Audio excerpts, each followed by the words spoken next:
Hey, it's me again. I have a lot to say these days. It's great. Oh, I am so grateful that the muse is alive and well within me after not being for months. Maybe actually a couple years. And then it's just this shell cracking and breaking open and light showing through, and I've got all of these epiphanies and clarity coming through and just channeled guidance and wisdom from the presence of life and feel inspired to share, and that in itself is fulfilling. And also,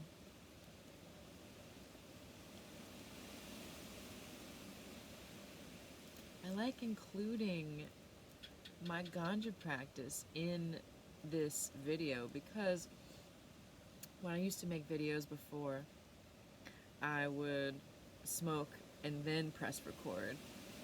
And I noticed that there was a part of me that was hiding,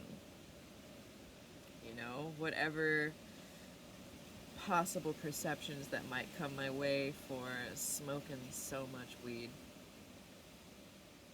And all the fear in my younger years for what that entails. So, in the spirit of claiming my plant ally, friend, and guide and teacher,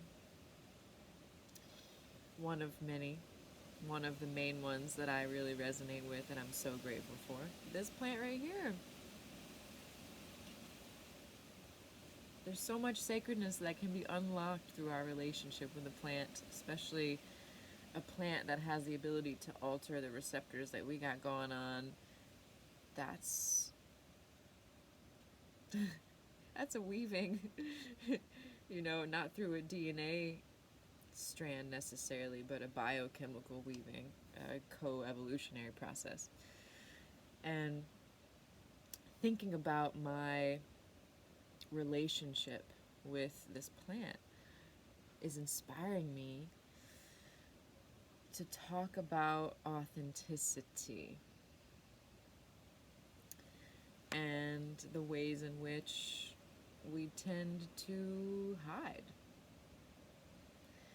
And I talk about authenticity and sovereignty a lot, but I realize that if someone doesn't know what it's like to feel their authentic expression, they're not going to be able to feel when they're not in their authentic expression because there's no difference. So the question came to me, how does one find authenticity when it's been lost or when it's just never been felt?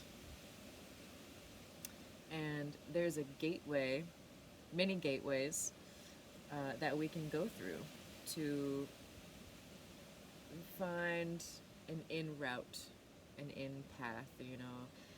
We're hiking in a forest on some trails. There's probably many trails that lead to the same place, and maybe we're more attracted to the one that goes up the hill instead of the one that goes down.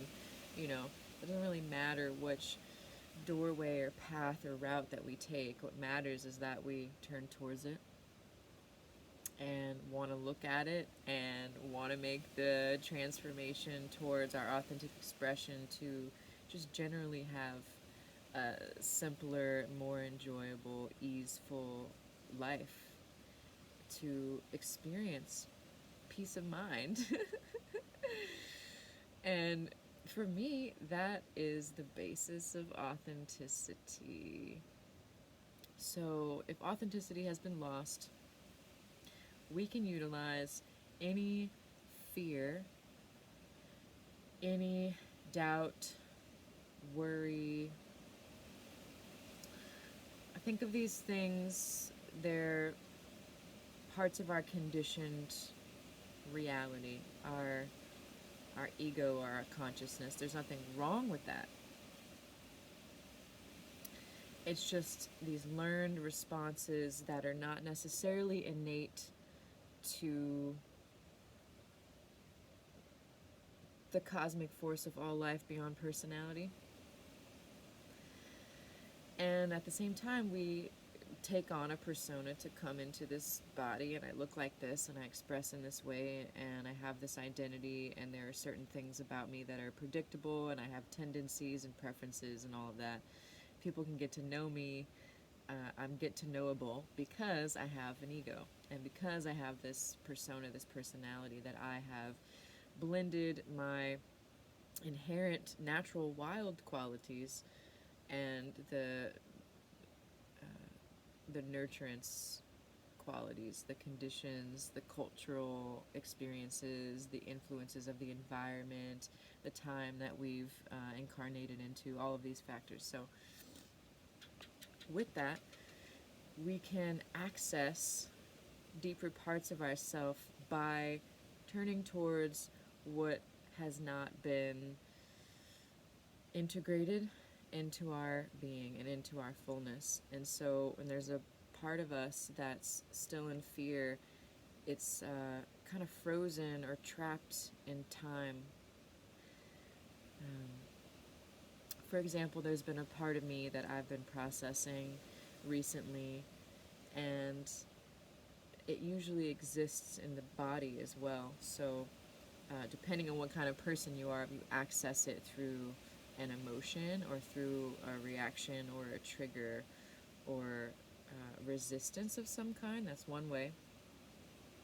You can also access it in the body.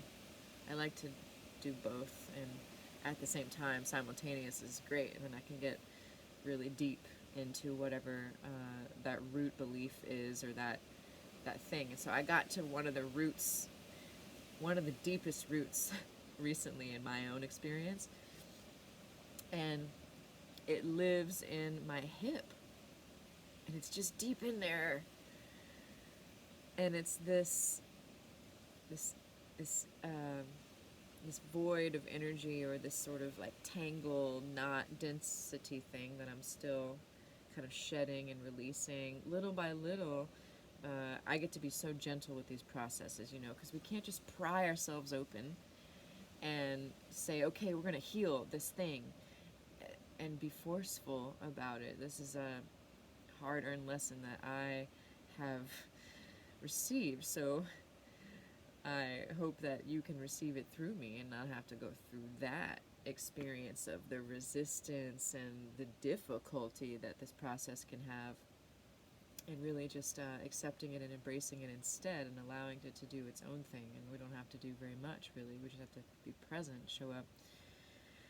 So it can live in the body, all of our emotional, unprocessed things, and there's this part of me that doesn't know that it's okay to be who I am, and it lives in my hip, and it wants a lot of love. It needs a lot of love. There were years of my younger childhood where it just didn't know that it was safe to be on the planet, or why I was on the planet, and it still doesn't know that it's safe, because it's just it's shivering in the corner, and it's been there for a timeless eternity, and it's going to be there until I turn loving awareness attention towards it.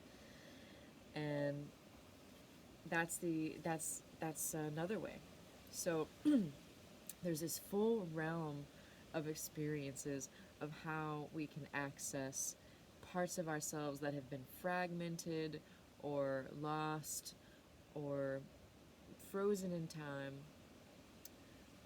Fight, flight, freeze, fawn, trauma responses, things that catalyze our nervous system to say, whoa, okay, that wasn't safe. We need to create some protection around that.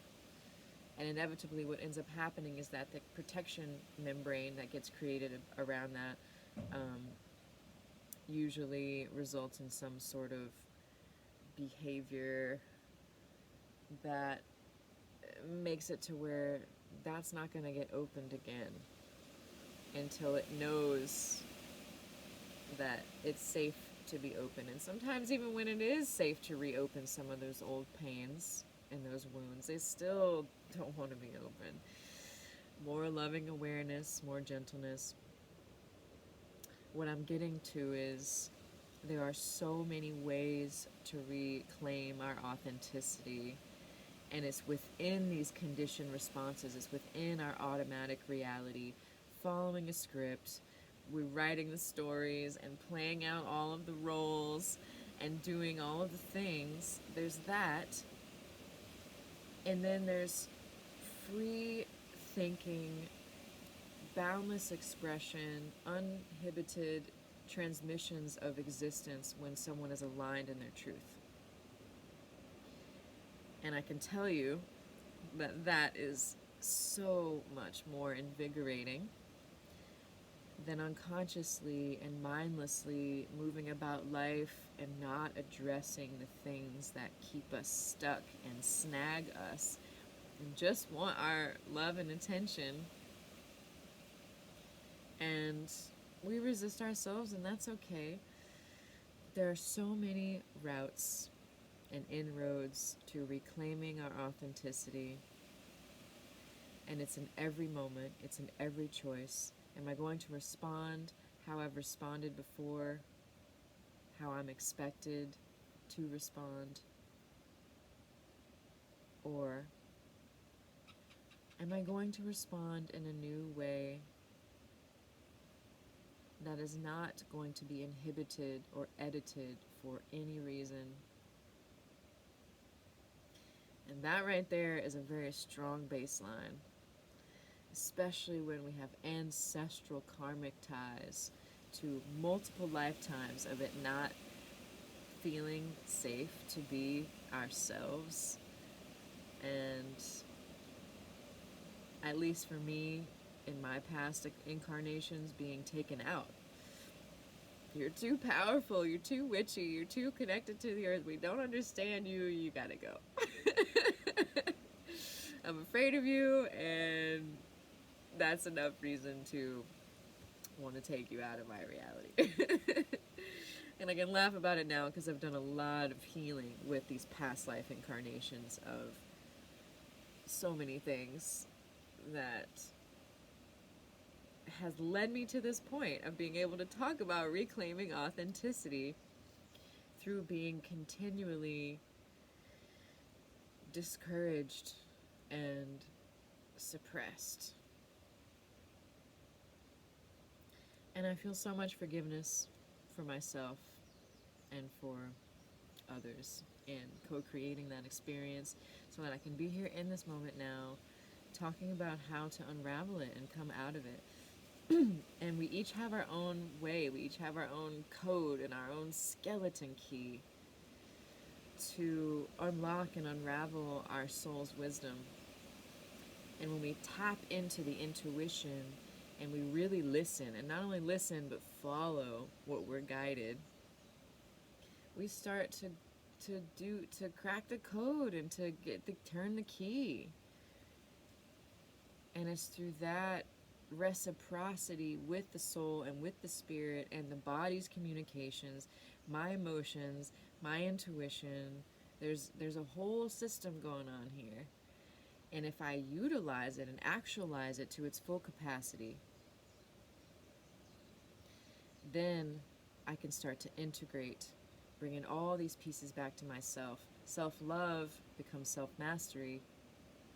So this invitation into authenticity is a deeper, grand alignment of the collective consciousness, because as we each come into individual alignment, we're coming into a greater alignment, a harmonic resonance, a homeostasis with the planet and with each other that is going to be something so beautiful, is already beautiful, and continues to get more beautiful by the moment, more than we can even fathom.